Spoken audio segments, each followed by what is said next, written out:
Bonjour, bienvenue dans ce 21e épisode du défi J'envoie, où ma contrainte technique était de faire une interview inversée. Alors du coup, j'ai profité du fait que j'ai une amie qui est en train d'élaborer des livres autour de la parentalité et qui avait besoin de m'interviewer pour avoir un peu des infos, pour vous proposer une interview inversée où c'est moi qui réponds aux questions de quelqu'un. Je vous souhaite une bonne écoute et je vous retrouve à la fin.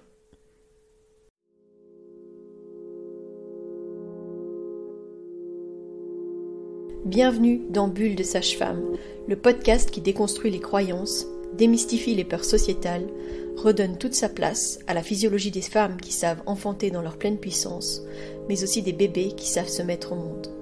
Ici, vous profiterez de l'expertise de sages-femmes pratiquant en dehors des hôpitaux, des accouchements à domicile ou en maison de naissance. Nous souhaitons que vous trouviez les outils, les informations pour que vous puissiez être les acteurs de la naissance de votre bébé, et ce quel que soit le lieu où vous avez décidé de l'accueillir. Mon nom est Mélissa Chambard, sage-femme, maman de 5 enfants. À chaque épisode, je vous partagerai mes astuces, mes bons plans, mon expertise, des anecdotes, mais aussi des témoignages de parents, de sages-femmes et des rencontres inspirantes autour de la périnatalité, dans la bienveillance, la force, la puissance. Allez, vas-y.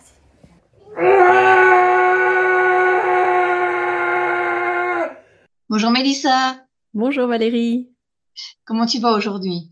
Écoute, une grosse journée de consultation, 22 heures en train d'enregistrer avec toi. Bon, c'est la vie, quoi. Ok, et bien là on va aborder quelques sujets qui te passionnent, il me semble, n'est-ce pas? Ah, j'imagine, ouais, vu ce que tu m'as un peu introduit, je pense que ça va me plaire. Alors pour expliquer à tous, donc c'est un sujet de la parentalité dans le cadre d'écriture de livres. Donc je suis en train de rédiger voilà des livres qui devraient plaire à grand monde de ton public en tout cas sur la parentalité et un autre sur l'instruction en famille. Alors, on va commencer. J'ai quelques petites questions générales. Alors, qu'est-ce qui t'a motivé à devenir sage-femme et à travailler dans le domaine de la maternité?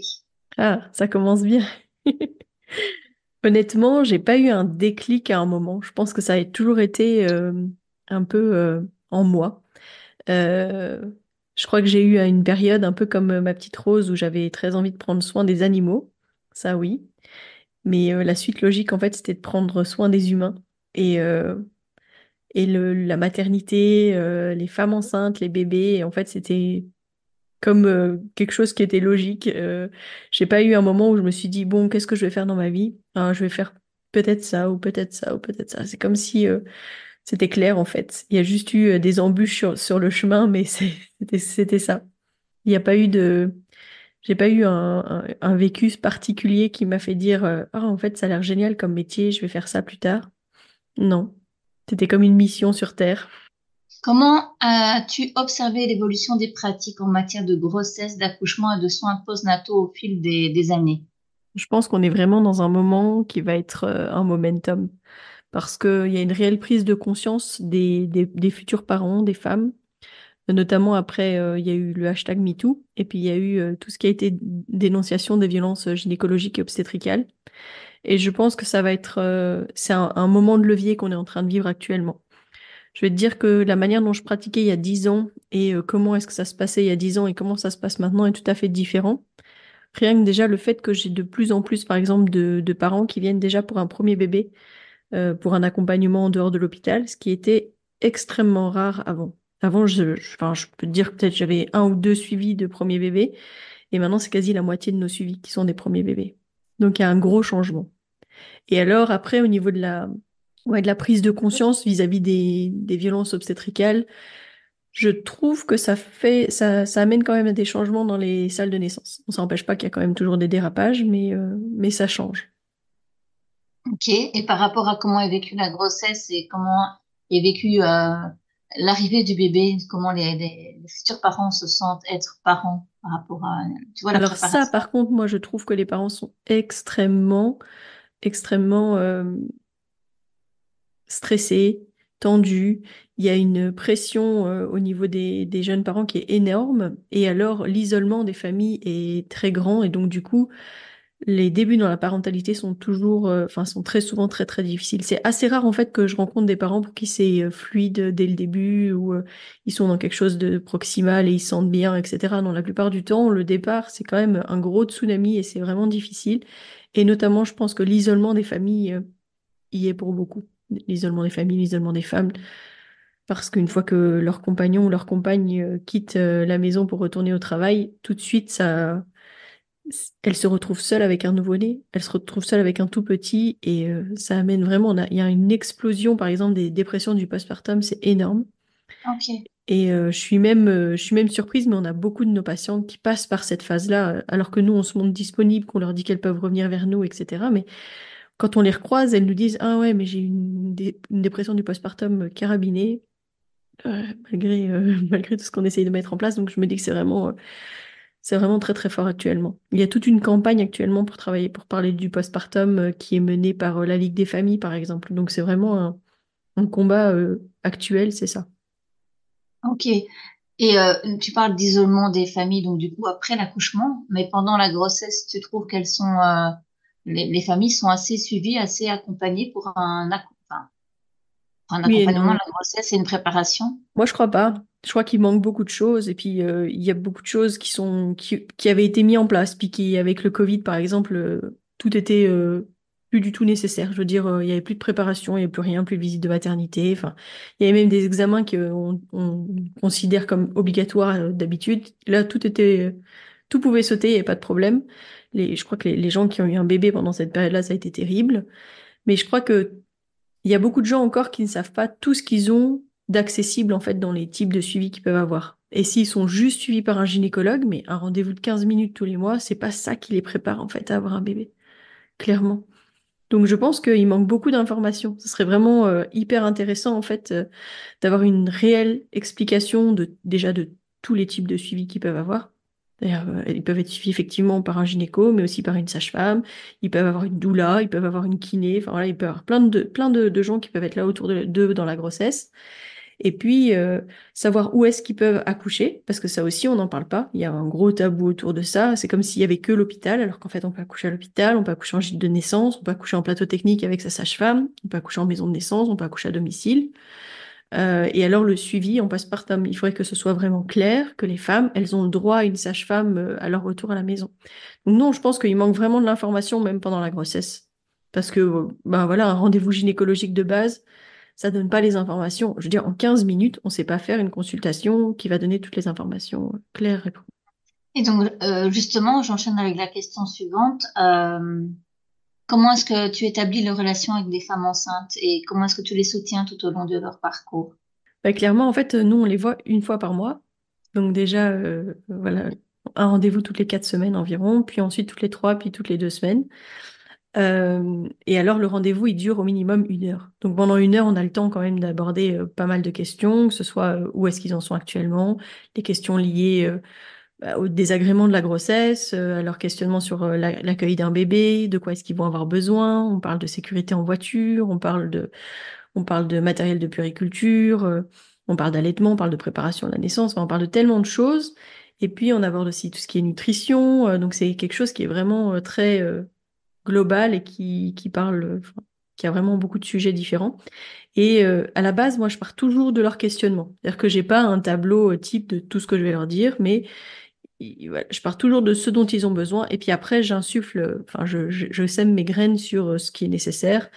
Et quand on aborde par exemple le matériel de puriculture, je parle toujours du seconde main, du fait que ça sert à rien, qu'il y a beaucoup de choses dont il faut pas forcément s'encombrer avec l'arrivée d'un bébé, mais je parle aussi énormément de la sécurité en voiture et au fait qu'à ce moment-là, il faut être quand même vachement attentif et peut-être les meilleurs moyens pour avoir voilà, les sièges auto-adaptés, etc., mais qu'on va acheter neuf et peut-être mettre sur une liste de naissance, diviser le prix pour que ce soit OK. Enfin voilà, donc c'est des choses qu'on aborde régulièrement sur du coup plein de plans différents. Ok. Et donc, tu as déjà pu avoir vraiment une différence, tu as vu une différence entre le premier rendez-vous et le reste des suivis par rapport à cette anxiété. Ah oui, oui, oui, oui, tout à fait. Bah, en fait, Ok. le fait qu'on soit disponible, et puis en fait, on crée aussi un canal de communication avec les parents. Donc ça veut dire que pour chaque parent qui vient s'inscrire avec nous à la bulle, que ce soit pour un suivi global ou pour un accouchement à domicile ou à la maison de naissance, on crée en fait une conversation WhatsApp avec les parents et les sages-femmes de référence. Et donc si jamais ils ont des petites questions, ils peuvent toujours nous les poser sur ce biais-là et on peut répondre facilement. Donc c'est un moyen aussi d'être disponible pour eux. Si, par exemple, j'en sais rien, moi, à un moment donné, il y a une question où ils se disent, mais j'ai besoin de la réponse maintenant et est-ce que je vais y penser la prochaine fois que je vais les voir, etc. Ils peuvent le poser tout de suite. Ok. Une disponibilité un peu plus grande, on va dire. Ouais, ouais. Est-ce que tu pourrais partager un moment particulièrement mémorable ou gratifiant que tu as vécu en tant que sage-femme? Hmm. Je crois que chaque naissance, elle est tellement puissante, tellement forte.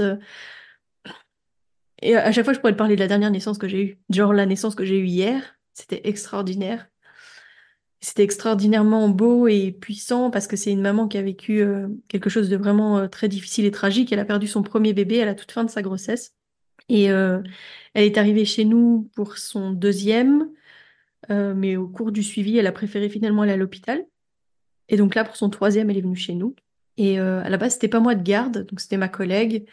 Et je sais pas, l'univers l'a entendu en tout cas parce que ma collègue, elle a appelé la deuxième sage-femme qui répondait pas. Donc du coup, elle m'a appelé en me disant, Mélissa, ça va assez vite, est-ce que tu peux venir? Et quand je suis arrivée, cette femme, elle était vraiment dans la peur. Et je peux la comprendre parce que vu ce qu'elle a traversé, il n'y a pas moyen. Enfin, je veux dire, la peur, elle est toujours là. Et on avait la chance, en fait, de toutes les deux la connaître très bien, d'avoir justement eu le temps de créer ce lien particulier avec elle. Et du coup, j'ai pu vraiment trouver les mots pour la rassurer et pour l'aider à traverser ces dernières minutes, en fait, parce que je sais pas, c'est quoi, peut-être 30 minutes avant que son bébé soit là. Mais du coup, c'était vraiment de trouver les mots et de pouvoir lui dire que tout allait bien se passer, la rassurer, lui parler de sa fille aussi. Parce que moi, je lui ai dit que quand elle avait peur, je lui ai dit qu'elle était là, qu'on était tous là et puis que ça allait aller, que ça allait se passer et que justement, elle allait bientôt accueillir son bébé. C'était une très belle naissance. Mais ça, j'ai envie de te dire, c'est à chaque naissance. À chaque naissance, j'ai des choses à te raconter. T'as pas ressenti quelque chose de particulier, peut-être à la première fois? Au premier accouchement que t'as accompagné, tu t'es pas dit là, voilà, là maintenant je suis une sage-femme. Alors, la toute première naissance que j'ai vue, j'étais encore une étudiante d'infirmière et j'avais un stage en maternité à faire, mais juste en maternité. Et je me souviens que j'ai vraiment fortement insisté pour aller en salle d'accouchement en disant, mais moi, je veux vraiment être sage-femme, en fait. En fait, je veux pas être infirmière, j'ai vraiment envie d'aller voir un accouchement, etc. Et je me souviens que sur le moment, évidemment, je savais pas quoi faire. Enfin, étudiante infirmière, oui, ok, j'ai envie d'être sage-femme, mais je n'ai aucune notion réellement de comment est-ce que je dois me comporter, de ce que je dois faire. Mais je me souviens que ce bébé est né, que ouais, j'étais dans l'accompagnement de tout ce qui a pu se passer, de cette maman, etc. Et quand je suis sortie de la salle de naissance pour me changer, pour aller retourner en maternité, j'ai pleuré. J'ai pleuré de joie et je me suis dit, mais évidemment que c'est ça que je veux faire. Enfin, ça m'a juste conforté sur, OK, ton chemin, il est long, tu es obligé de passer par là, parce que j'ai dû passer par infirmière pour finalement faire sage-femme. Mais je me suis juste dit, hey, mort sur ta chic, tu finis les études d'infirmière et puis après, tu vas enfin commencer ce que tu as envie. Après, les études de sage-femme, c'était pas évident, hein, mais... mais effectivement, je me souviens que pour mon tout premier bébé, qui s'appelait Maël, j'ai pleuré. Alors, bah justement, parlons d'accouchement. Pendant un accouchement, comment est ta collaboration avec l'équipe médicale quand il y a besoin d'une équipe médicale? Et comment est ta collaboration avec la future maman? En quoi, à ce moment-là, ton rôle est important pour sa parentalité et pour cet accouchement? Donc, dans le cadre où je dois transférer et aller à l'hôpital, c'est ça? Dans les deux cas. Alors, il n'y a pas d'autres personnes que les sages-femmes quand on est à la maison de naissance ou à domicile. Ok, Donc, j'ai pas de collaboration à faire avec qui d'autre, qui que ce soit, à part mes collègues. Donc, ça va.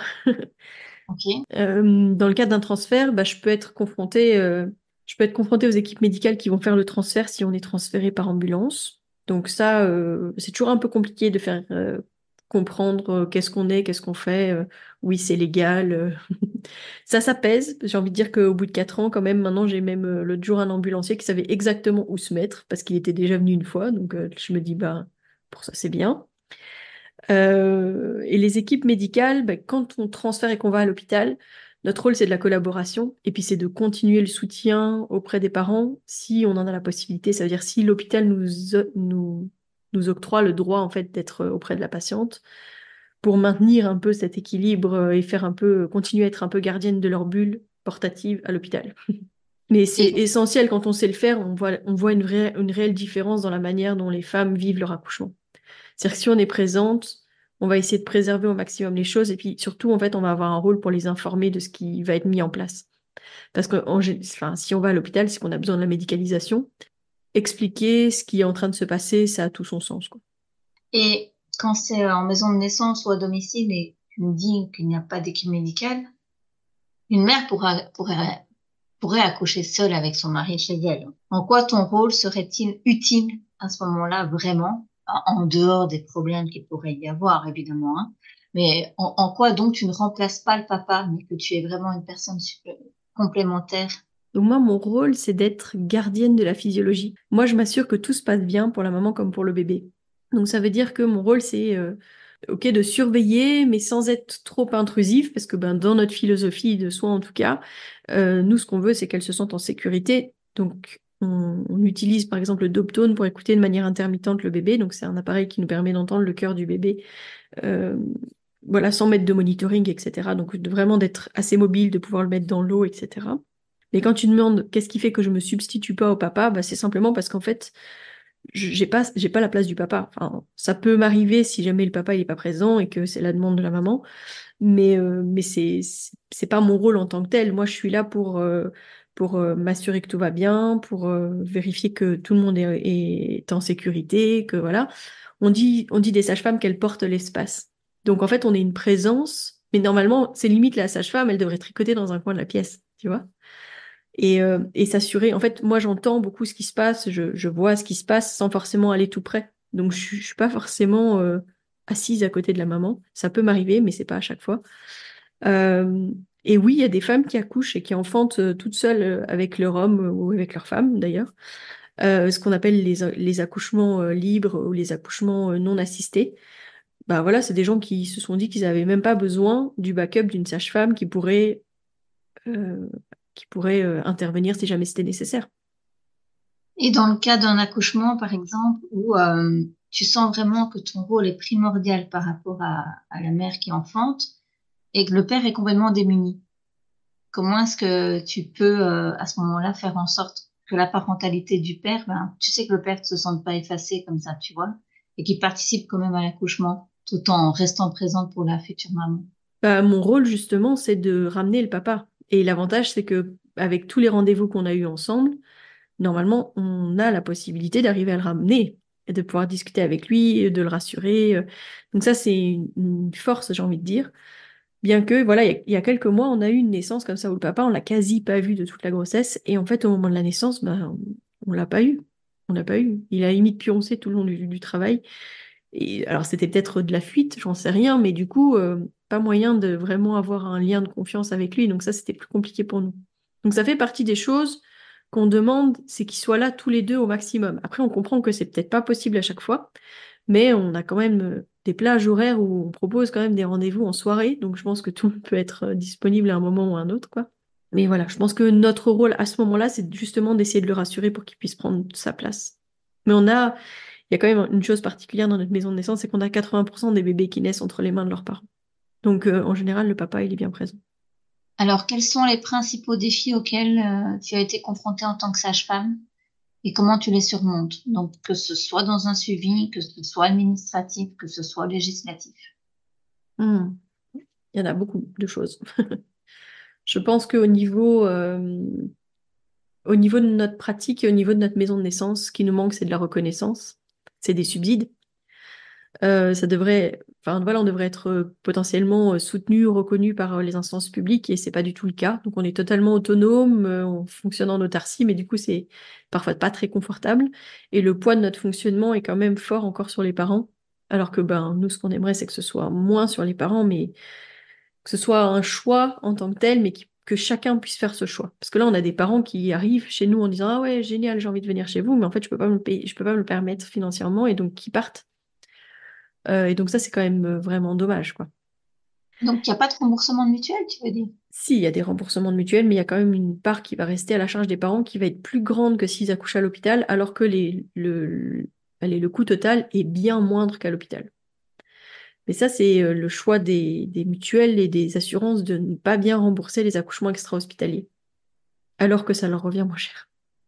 Donc ça, c'est une grosse bataille pour nous de faire reconnaître à quel point, bah, en fait, c'est un choix qui est correct, qui est tout à fait légal, qu'il n'y a pas de, enfin voilà, il n'y a pas de raison en fait de refuser aux gens d'être remboursés correctement de leur accouchement en dehors de l'hôpital. Mais ça va être long, ça va être très long. Donc on essaye de faire en sorte qu'ils soient remboursés, mais c'est pas toujours évident. Là, ce sont les seuls défis que tu rencontres en tant que sage-femme. On est plutôt dans le législatif et l'administratif. Ah bah, Il n'y en a tu sais, pas moi, vraiment au quotidien par rapport aux si, familles. bah, la reconnaissance du métier de sage-femme, c'est un défi au quotidien, hein, parce que quand les gens dénigrent Ah en fait oui, notre travail, ouais. c'est énorme en fait. Et c'est par exemple quand les parents ils font le choix d'accoucher en dehors de l'hôpital, leurs proches, ils ont des mots qui sont très durs envers les sages-femmes. Moi, j'ai une grand-mère une fois qui a dit aux futurs parents, quand ils leur ont dit, ah, ben, on va accoucher en maison de naissance, ils ont dit, tu ne vas pas faire ça, tu ne vas quand même pas tuer mon petit enfant. Donc, c'était quand même sous-entendu que c'était allez, un choix complètement fou et que nous, on n'était pas capable d'accompagner correctement les naissances. Alors Oui, que, il y a quand même quelque chose qui est quand même à retenir, c'est que nous, en tant que sage-femme qui pratiquons en dehors des hôpitaux, on n'a pas le droit à l'erreur du tout. Parce que là, on ne nous loupera jamais. S'il arrive quoi que ce soit, on est foutu en fait. Alors que des accidents, enfin des accidents, je veux dire des histoires difficiles, etc., il y en a qui arrivent à l'hôpital tous les jours. Mais en dehors de l'hôpital, si ça nous arrivait, on est foutu, vraiment. Enfin, donc ça, c'est un poids sociétal qui est énorme, un poids aussi au niveau de la vision médicale des hôpitaux, enfin voilà, c'est ouais, qui serait peut-être une évolution et que accoucher sans corps médical serait un retour dans le passé ou quoi. Il y a peut-être ce cliché-là aussi. oui, sauf que nous, on fait partie du corps médical. Oui, mais ceux qui ont des idées préconçues, pour eux, peut-être pas. Oui, mais c'est ça. C'est-à-dire qu'ils pensent Ouais, qu'on n'est pas formé, qu'on n'a pas le matériel, que, enfin voilà, alors que nous, on se forme. On est formé, on est des sages-femmes. ça fait un On a peu fait des archaïque. études pour ça. Ouais. On a du matériel, on se forme tous les ans, etc. Enfin, je veux dire, on n'est pas, je le dis souvent, mais on n'est pas des uluberlus qui tournons autour des femmes nues avec des tambours, hein. Non, on est là pour de vrai, en vrai, et on agit si c'est nécessaire. Ça m'est encore arrivé il y a même pas une semaine d'agir à une naissance parce que c'était nécessaire. Mais ça fait partie de notre pratique et de comment est-ce qu'on doit se former, travailler, enfin voilà. Et ne pas reconnaître justement notre expertise, ben, c'est toujours minimiser ce qu'on est, ce qu'on fait. Et c'est ce qu'on on en arrive à aussi ne pas être reconnu correctement par les instances politiques et on arrive à ne pas être payé correctement. Ça, c'est un des défis majeurs, c'est que les sages-femmes, de manière générale, ne savent pas vivre de leur pratique de sage-femme si elles restent conventionnées. Il faudrait qu'on soit déconventionné pour vivre correctement de notre pratique. Quels sont les conseils que tu donnerais à des futurs parents pour bien se préparer à la naissance, mais pas seulement à la naissance, tu vois, vraiment à la parentalité en tant que telle? Quels seraient les conseils que tu donnerais dans l'absolu, avant même la décision d'être parent? Avant même qu'elles soient enceintes, alors. Oui. S'informer. S'informer, lire, écouter des podcasts, faire des choses en conscience. Et alors, avant de mettre en route un bébé, faire de la préconception et donc déjà rencontrer une sage-femme pour déjà poser les bases et poser les premières questions avant même qu'il y ait une grossesse qui soit là. Ça, c'est le mieux. Mais voilà, dans l'absolu, il n'y en a pas beaucoup. Alors, comment est-ce que tu gères l'aspect émotionnel de ton travail, en particulier quand il y a des situations difficiles ou vraiment très excessives à niveau émotion, quoi? Ouais. Alors, je pense que j'ai une résilience assez grande parce que je ressens pas forcément de moments où c'est si difficile que ça pour moi et dans des situations où j'ai pu avoir du stress ou des moments plus difficiles. Je sais pas, moi, le réconfort de retourner auprès des miens me suffit en fait. Comment est-ce que tu restes informé des dernières avancées, des meilleures pratiques dans ton domaine? Ben, déjà via le biais des formations, c'est-à-dire qu'on a une obligation de formation, donc tous les ans, nous, on fait des formations. On suit la littérature scientifique. Je suis membre de l'union professionnelle qui nous transmet aussi les dernières informations quand il y a des nouvelles choses qui sortent. Et, euh, et alors, au niveau de notre pratique, au niveau des lectures, au niveau... je pense que de nos jours, en fait, c'est difficile de ne pas être tenu au courant de toute nouveauté et de toute nouvelle pratique. Il y a beaucoup d'informations qui circulent. Et on a des groupements de sages-femmes autonomes aussi, donc on s'échange beaucoup d'informations par rapport à ça. Et jusqu'à quand tu accompagnes la maman et son futur enfant, et son enfant? Alors, c'est avant la grossesse, parce qu'on peut donc faire de la préconception. Pendant toute la grossesse, on peut accompagner les naissances entre 37 semaines et 42 semaines. Et on peut accompagner la maman, le bébé, le papa, enfin voilà, ou en tout cas la famille, dans leur parentalité, dans le soutien, etc., jusqu'au 1 an du bébé. On peut le faire encore au-delà, hein, mais pris en charge par la mutuelle, c'est jusqu'au 1 an du bébé. Donc, Ok. quand il y a des questionnements, par exemple, sur il va rentrer à la crèche ou je vais reprendre le travail, comment est-ce que je peux maintenir mon allaitement, ou, enfin voilà, ou si jamais on a des questions sur la diversification, voilà, on peut être là jusqu'au 1 an du bébé. Et est-ce que ton métier de sage-femme a apporté un regard différent par rapport à ce que tu imaginais avant, depuis que tu l'as pratiqué? Et est-ce que apporte aussi un regard différent sur ta parentalité à toi? Et ce Euh, sera ma dernière question. je dirais pas que c'était inné en moi de me dire que j'allais être une sage-femme qui allait pratiquer en autonomie. C'était pas si clair que ça avant que je me lance réellement dans les études. Par contre, allez, justement, mes études, le travail que j'ai pu faire, la naissance de mes enfants, ça m'a vraiment amené à me dire je ne serais pas capable de travailler à l'hôpital. Donc, c'est pour ça que j'ai choisi de travailler comme ça. C'est pour ça que j'ai la chance d'avoir pu ouvrir ma propre maison de naissance, d'avoir monté une équipe avec laquelle je peux travailler en autonomie. C'est ouais, c'est un cadeau. Est-ce que ça a eu un impact sur ma parentalité ou est-ce que c'est ma parentalité qui a eu un impact sur ma pratique? Je ne sais pas. Je pense que tout ça est très intralié, ça c'est sûr. Après, la manière dont je m'organise dans mon travail est aussi liée à mes choix parentaux. Enfin, le fait que mes enfants n'aillent pas à l'école, le fait que j'en ai 5, le fait que enfin, voilà, il y a des choses et des mécanismes et des fonctionnements qui sont liés à ça. Et je pense qu'après, dans les manières dont j'accompagne les naissances, la manière dont j'accompagne les grossesses, etc., c'est aussi lié à toutes les expériences que j'ai pu avoir avec mes patientes, mais aussi moi-même en tant que maman. Donc, si je comprends bien, c'est encore mieux que ce que tu imaginais. Ah, ça c'est sûr. Je- pour rien au monde, je pratiquerais autrement. Je pense que quand je voulais être sage-femme, j'imaginais plus la sage-femme comme en France, parce que je suis française. Mais s'il y a une chose que je regrette pas du tout, finalement, c'est d'avoir raté médecine et d'être arrivée en Belgique, parce que je pense que je suis une toute autre sage-femme que ce que j'aurais pu être en France. Eh ben, si tu peux préciser, parce que moi, je suis belge, je sais pas comment sont les sages-femmes en France, donc c'est Alors, quoi il y a la de très bonnes sages-femmes autonomes en France, mais c'est beaucoup moins développé. Enfin, on a beaucoup moins accès à tout ça. Et surtout, en fait, la pratique en stage et surtout à l'école, en fait, est beaucoup plus tournée vers la pathologie ou vers le suivi gynécologique que vers la physiologie. Même si je crois sincèrement qu'on pourrait vraiment améliorer les études de sage-femme au niveau de la physiologie. Mais entre ce qui se passe en France et ce qui se passe en Belgique, il y a déjà un monde de différence. Et je pense que voilà, les opportunités n'étaient pas du tout les mêmes pour moi. Je pourrais pas pratiquer comme je pratique actuellement en France. Ben, merci, Mélissa. Merci à toi. Voilà, c'est toujours une expérience intéressante de passer de l'autre côté de l'interview, j'ai envie de dire, pas de l'autre côté du micro, parce que de toute façon, quand je réponds aux questions, je suis quand même devant mon micro. Mais en tout cas, c'est toujours une expérience enrichissante. J'espère que voilà, ça vous a donné des pistes. C'est clair qu'il y a peut-être des choses pour lesquelles j'ai pas été assez claire dans cette interview, et notamment le fait que nous sommes une profession médicale formée à l'art de guérir et qu'on est tout à fait compétente pour suivre de manière autonome les grossesses, les accouchements et le suivi en postpartum.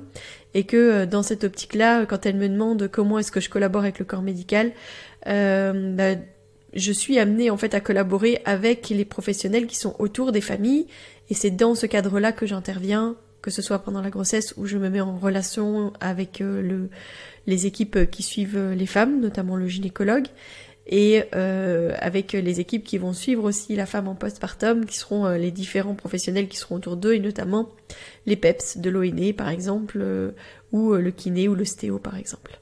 Voilà, je vous dis à demain, et d'ici là, portez-vous bien.